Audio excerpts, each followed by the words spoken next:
حدیث پاک میں بخاری شریف کے الفاظ ہیں کہ آپ کا دل دھڑک رہا تھا اور شانے کا گوشت جو ہے وہ لرز رہا تھا.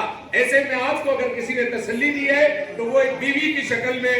نحمدہ و نصلی علی رسول کریم، اما بعد. یہ پروگرام اختتام پذیر ہے اور وقت کے دائرے میں گھرا ہوا ہے، اس لیے مختصر وقت ملا ہے. میں ان تمام لوگوں کو مبارکباد دے رہا ہوں جنہوں نے اس پروگرام کو کرایا، اور اس سے زیادہ وہ طلباء طالبات جنہوں نے اس میں شرکت کی ہے اور اس کتاب کو اپنے مطالعے میں لا کر پیغمبر علیہ السلام کی سیرت طیبہ سے واقفیت حاصل کی ہے، وہ سب مبارکبادی کے مستحق ہیں. بہت ساری باتیں ایسی ہوتی رہتی ہیں جو مردوں کو معلوم ہوتی رہتی ہیں، مردوں کو مجلسیں ملتی ہیں، جلسے ہوتے ہیں، جمعے کے خطبات ہوتے ہیں. سیرت کے حوالے سے کیونکہ سیرت کا پروگرام ہے کہ پیغمبر علیہ السلام نے عورتوں کے لیے بھی الگ سے وقت بھی مقرر کیا ہے اور خطاب بھی کیا ہے.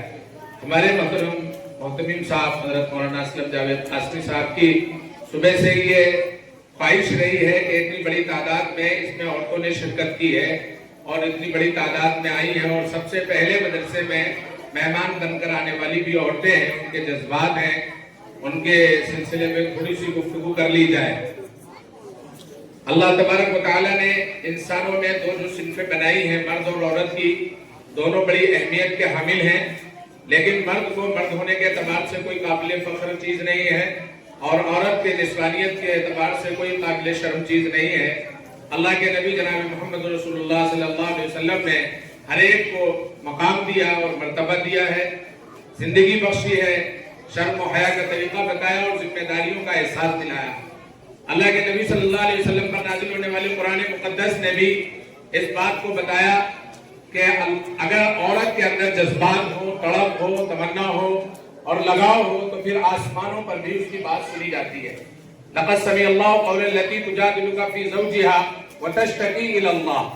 جب عورت کے اندر تڑپ ہوتی ہے اور وہ اپنی بات رکھتی ہے تو آسمانوں کے دروازے کھلتے ہوئے چلے جاتے ہیں اور اللہ رب العزت ان کی بات کو سنتا ہے اور وہ فیصلے جو شریعت کے ہوتے ہیں اللہ رب العزت انہیں تبدیل کر دیتا ہے ان عورتوں کے طلب اور خواہشات کی بنیاد پر. اللہ نے دین کو سب کے لیے ذمہ داری بنائی ہے، سب سیکھیں. طلب العلم فریضۃ، ہر ایک کے اوپر ذمہ داری ہے، ہر ایک کو ذمہ داری دی گئی ہے. اب عورت مختلف جو ہے جہتوں سے ذمہ داریوں کو ادا کرتی ہے. کبھی ماں ہوتی ہے، کبھی بہن ہوتی ہے، کبھی بیٹی ہوتی ہے اور کبھی بیوی بن کر آتی ہے.